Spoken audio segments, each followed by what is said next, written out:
This is going to be a video about 4 Centerbeam train cars I designed.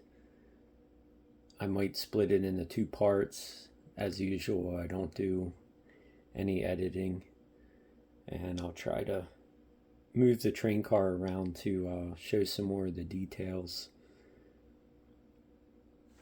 I've seen these cars at a rail yard before, and they're loaded with something like flat roof shingles in those 80-pound packs, and they'll be loaded from top to bottom all the way across.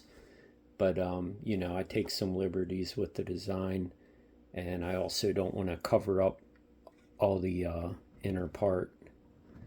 I had seen a video recently by battery powered bricks, and his kind of foray into these cars, and that's what kind of got me started making them.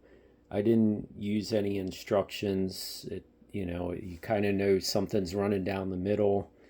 The bottom is all brick built Technique pieces to help with the swiveling of the train couplings. And then I usually just kind of do whatever for the ends. I did 2 versions that I modified. So these are those like wall pieces with the cross beams in them. But then I found I was able to use these click hinges. It's really only attached on this side. On this side, there's like a little clip holding it. Otherwise, it's totally free floating. It's just bent at 90 degrees through there. You can see maybe here that it doesn't quite touch the top beam, but it's so very close, and it worked out well. It actually stays put inside of there fairly well, even when you don't have the cargo on. So that was a nice surprise. This one of the extra things I did, just because of the way it worked out, was I included these kind of like gates that would function to like kind of secure a cargo load. I've never seen anything like that on the real trains. That's just something I added because it didn't take many pieces, and surprisingly, it actually stays pretty straight even though it's only connected at this end. The cargo is all brick built, just little pallets, and there's jumpers on the bottom here.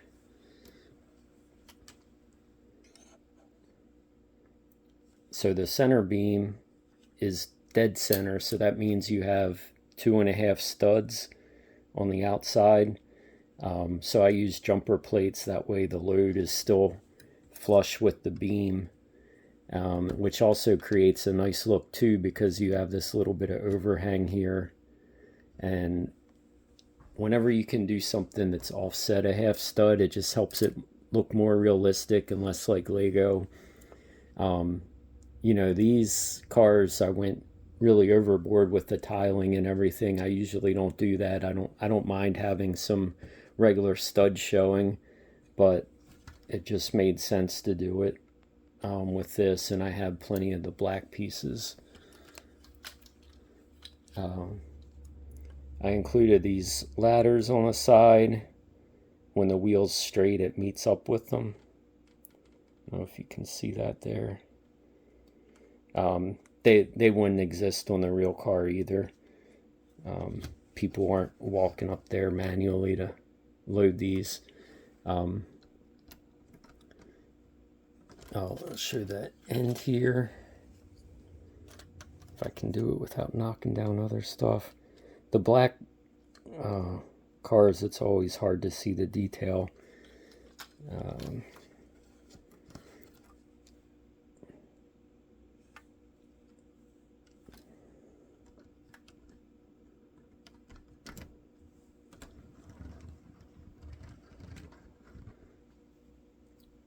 So here's this one. This one's pretty lightweight. The girder is centered. I don't think it's actually even tied into that wall at all. I probably could have if I would have used some more pieces. With those specialized pieces, sometimes if I can avoid it, I don't use it, because then I just use them up. This one has a ladder on one side and a railing. The other side is just kind of greebled. Got a worker here.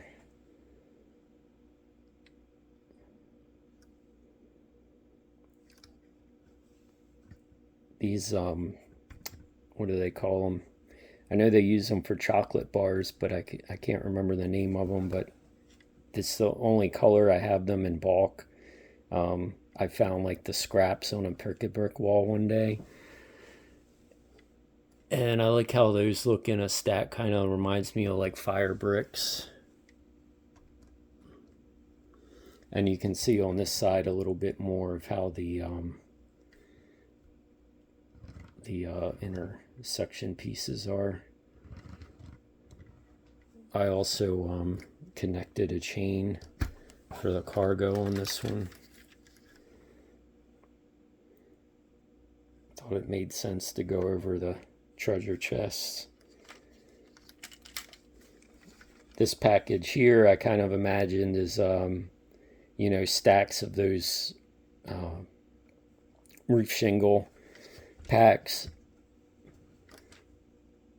and the top makes use of a printed tile.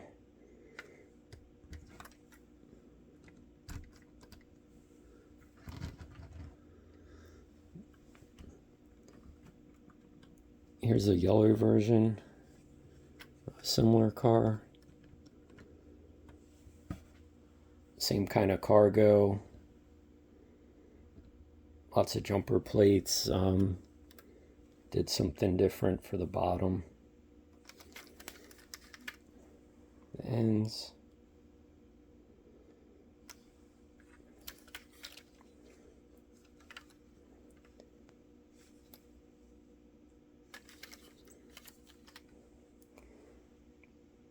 And then these ends are actually, this is one long piece here.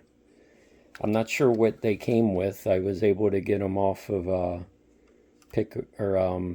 Bricklink very cheap, maybe like 10 cents a piece or something, but they're 6 wide and they have the studs on the side.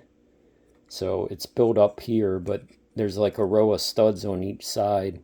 And these are click hinge connectors, so you can really connect all kinds of stuff to that.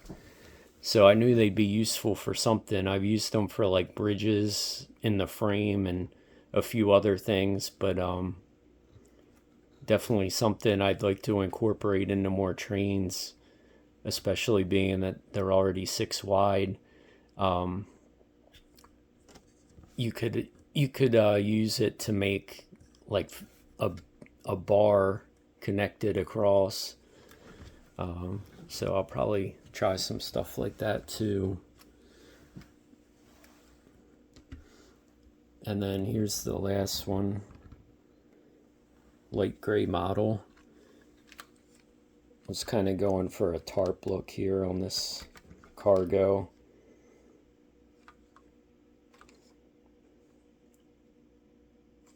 Again, every one I just build a little differently, because sometimes when you're building something, you kind of have an idea just from how things are fitting together. So it doesn't make sense to me to keep building the same car over and over again. This one I did make the same on both sides. Kind of a ladder going up to the brake wheel. This one doesn't stand as tall as the black car. The frame is right flush to the bottom. And again, you can kind of see how there's a little empty space here, because this is just wedged in there. And at the other end, it's connected by just one of the little clips.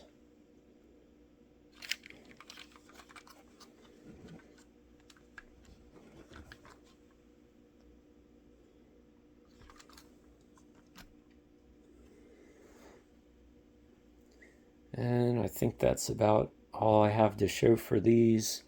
I do want to make another video soon showing those large prefab pieces here that I've used on the end. I actually had already had some more ideas for using them just as I was building these.